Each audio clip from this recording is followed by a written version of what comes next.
নমস্কার, রান্নাঘরে মহারানীতে তোমাদের সবাইকে স্বাগত। আজকে তোমাদেরকে দেখাবো কাতলি মাছের ঝাল। কাতলি মাছ তো সবাই মানে খেয়েছো, ভীষণ টেস্ট।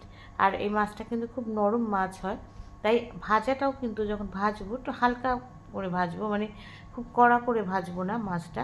মাছে দেখো আমি নুন ভালো করে ধুয়ে নুন হলুদ মাখিয়ে রেখেছি। এই মাছে কিন্তু কোনো আঁশটা হয় না। প্রথমে যেটা করব সেটা হচ্ছে কড়াইতে তেল দিয়ে দিয়েছি। তেল দিয়ে তেলটা গরম হয়ে গেছে। এবার কিন্তু এখানে একটু হলুদ দিয়ে দিলাম, যাতে তেলটা না ছেটে। সেই জন্য কিন্তু হলুদ আর নুন দিলে মাছে যখন তেল দেওয়া মানে তেলে মাছ দেওয়া হয় তখন কিন্তু তেলটা গায়ে ছেটে না। এবার ভালো করে গরম করে নিয়েছি। এবার মাছগুলোকে কিন্তু হালকা করে এপিট ওপিট ভেজে নেব, খুব কড়া করে ভাজবো না। আবার অনেকে আছে কিন্তু এটাকে কাঁচাও রান্না করে, মশলাটা কষিয়ে নিয়ে তারপরে মাছটা দিয়ে দেয়, কিন্তু আমি এটা একটুখানি হালকা করে ভেজে নেব। সেই জন্য কড়াইতে দিয়ে দিয়েছি মাছগুলোকে। আচ্ছা, এবার দেখো মাছগুলো ভাজতে ভাজতে চলো মশলাটা করে নিই। আমি যেহেতু ঝাল করবো সেটা দেখো এখানে টমেটোর পরিমাণটা একটু বেশি নিয়েছি। এখানে পুরো একটা বড় সাইজের টমেটো নিয়েছি, রসুন, আদা আর কাঁচা লঙ্কা। আচ্ছা, মিক্সির মধ্যে কিন্তু আমি গুঁড়ো মশলাগুলোকে একসঙ্গে দিয়ে দেবো। এখানে প্রথমে দিয়ে দিচ্ছি ধনে আর জিরের গুঁড়ো। আচ্ছা, এবার দিয়ে দেবো কিন্তু নুন, হলুদ হলুদ দিয়ে দিলাম। এরপরে দিয়ে দেবো হচ্ছে নুনও দেবো। তারপরে দেবো হচ্ছে কাশ্মীরি লাল লঙ্কার গুঁড়ো। মানে যা যা মোটামুটি আমরা গুঁড়ো মশলা ব্যবহার করি সেগুলোকে কিন্তু সবকটাই এখানে দিয়ে দেবো। দিয়ে এবার এখানে একটু জল দিয়ে খুব ভালো করে কিন্তু মশলাটা একসঙ্গে বেটে নেব।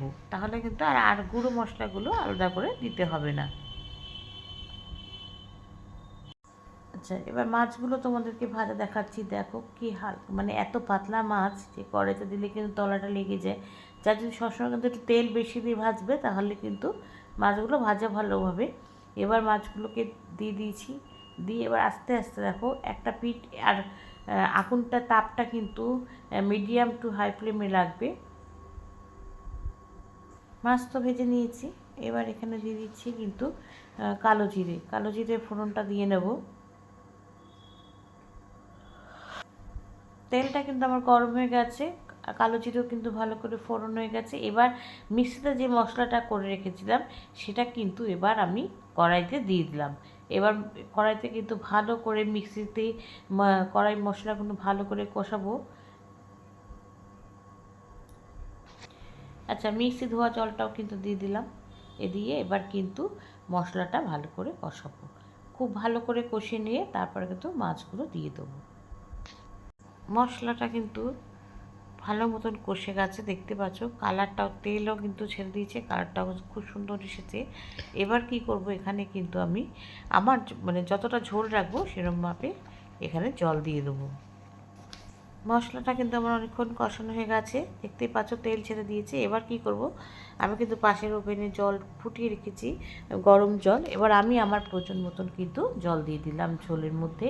এবার ঝোলটা তো ফুটবে, ফুটতে বেশিক্ষণ সময় লাগবে না যেহেতু এটা গরম জল। কিন্তু আমি এখানে একটা কাজ করব, ঝোলের সাথে সাথে কিন্তু এখানে আমি মাছগুলোকে একদম ঝোলের মধ্যে দিয়ে দেবো। তাহলে কী হবে, মাছের মধ্যে কিন্তু ঝোলের যে স্বাদটা সেটা একদম চলে যাবে, আর খেতেও কিন্তু খুব সুন্দর হবে। আর এই মাছটাও কিন্তু খুব দারুণ হয়েছিল খেতে।